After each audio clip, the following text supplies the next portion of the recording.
विश्व प्रसिद्ध बरगढ़ धनुजात्रार अष्टम दिन में महाराज कंस करिसेंती नगर भ्रमण।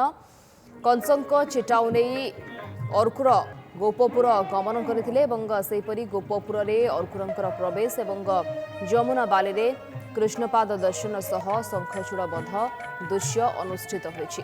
धनुजात्रार नवम दिन अर्थात आज महाराज कंस पुणी नगर भ्रमण करिवे। एथिसह मथुरार आम्रवन रे आराधनारत ऋषिमुनि उपरे अत्याचार एवं गोपपुर रे कृष्ण बलराम को नहीं अक्रूरर मथुरा प्रत्यावर्तन सह गोपपुरवासी कृष्ण बलराम को अश्रुल विदा देवा दृश्य अभिनीत है। धनुयात्रा करुछि महाराज कंस।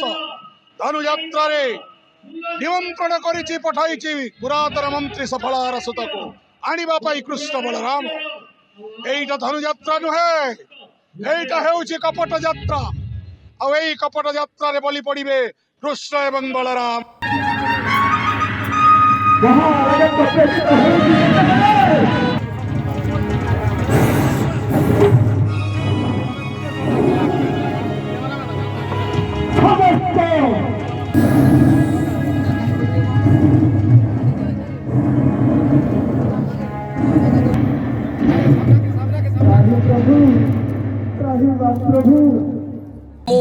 मो स्वर्गपुरी रे मो सचिराणी सहित से सुधर्मा सभा करुली शासन। ठीक से समय रे से अत्याचारी कंस कला आक्रमण। मोर सचिराणी एवं चंद्र सूर्य वरुण समस्ते एका थरके कले से रण महा अत्याचारी कंस सहित शेष से आमको परास्त करी कलाबंदी आउ मो सचिराणी को से कला निर्मम भाव अत्याचार आउ आमको मध्य करी अछि से बंदी। आमे से भगवान नारायण को करूछु प्रार्थना जे एई आम कंस कबलरू अति शीघ्र मुक्ति कराऊ। महाराज कंस करुछंती धनुयात्रा महोत्सव। 4 दिन व्यापी हेब एही धनुयात्रा। अनेक राज्यर राजन्य मंडली को करिछंती निमंत्रण। से मोरी हस्तरे स्वहस्त लेखा चिटाऊ करिण प्रदान पेशिचंती मते एई गोपनगरे। तांकरी आदेश को अवमानना न करी आसीअछि मुहि एई गोपनगरे। से चिटाऊ को घेनी हरिन नाम गान करी आसीछि मु मथुरार गोप। सर्वप्रथम साधु मानक संगरे होइला मो भेट। साधु संगते हेला भेट निश्चय मिलिबे नंद चाट। से साधु मानकर से गुरु मानकर आशीर्वाद नहीं आसिले मु सर्वप्रथम जमुना बाली को। किंतु एक कि आश्चर्य, जमुना बाली रे देखिले मु कृष्ण पद चिन्ह। शंख चक्र गदा पद्म चिन्ह सबु पड़ी अच्छी बालीर ऊपर। कृष्ण हे आजी पाइछि अमूल्य रतन।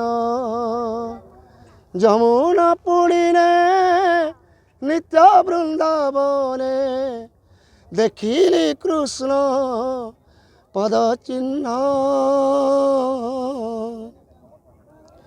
कृष्ण हे आजी पाइछि अमूल्य रतन।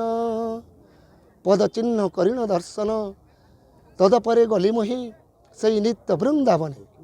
किंतु हे कि आश्चर्य, विस्मित हो गली मुहि। देखिले मु सेठी सर्वमय कृष्ण। माधवीरे कृष्ण, निपमूले कृष्ण, कदम्ब मूल कृष्ण, धेनुक मेल कृष्ण। चिन्ह पारिली मु केबे भी चिन्ह पारिलिनी किए कृष्ण किए बलराम। मोरी काकुति मिनती शुणिन प्रभु कृष्ण। मोरी अंतरर वेदना बुझीपारी आसी उभाइले मो हरि सम्मुखे। अति सुमधुर स्वर कहिले जे मते, हे अक्रूर, मथुरार समस्त अमात्य वर्ग तथा मामु कंसासुर अजा उग्रसेन देवकी माता एवं वसुदेव पिता कुशल अछंती तो। ताबेले तापरे कहिले मु, हे प्रभु ରାଜା କଂସ କରୁଛନ୍ତି ଧନୁଯାତ୍ରା ମହୋତ୍ସବ। ସେଥିପାଇଁ ଆସିଅଛି ନିମନ୍ତ୍ରଣ କରିବାକୁ କୃଷ୍ଣ ବଳରାମ ଆପଣ ଦ୍ୱୟଙ୍କୁ ନେଇଯିବି ମୁଁ ମୋରି ସାଥିରେ ଗୋପରୁ ମଥୁରା। କୃଷ୍ଣ କହିଲେ ହେ ଅକ୍ରୁର ଆସ ଆସ ଯିବା ଆମ୍ଭେ ପିତା ମାତାଙ୍କ ନିକଟେ। ତାଙ୍କରି ବିନା ଅନୁମତିରେ କେବେ ମଧ୍ୟ ଯାଇପାରିବୁନି ଆମ୍ଭେ ସେଇ ମଥୁରା ରାଜ୍ୟକୁ ଧନୁଯାତ୍ରା ମହୋତ୍ସବ ଦେଖିବାର ପାଇଁ। ତାପରେ ମୋତେ ଘେନିଗଲେ ତାଙ୍କରି ସାଥିରେ ନନ୍ଦ ଏବଂ ଯଶୋଦାଙ୍କ ନିକଟକୁ। ଚିଟାଉକୁ ନନ୍ଦ ରାଜାଙ୍କ ହସ୍ତରେ କରିଲି ପ୍ରଦାନ ଏବଂ କହିଲି ଶୁଣ ନନ୍ଦ ରାଜା ହେ କଂସ ଆଜ୍ଞା ଅଛି ଆଣି ଧନୁଷବ କରୁଛି କଂସ ବୀର ମଣି ରାଜା କଂସ ବୀର ମଣି କଂସ ଆଜ୍ଞା ଅଛି ଆଣି। ଚିଟାଉକୁ ତାଙ୍କରି ହସ୍ତରେ ପ୍ରଦାନ କଲି। କହିଲେ ସେ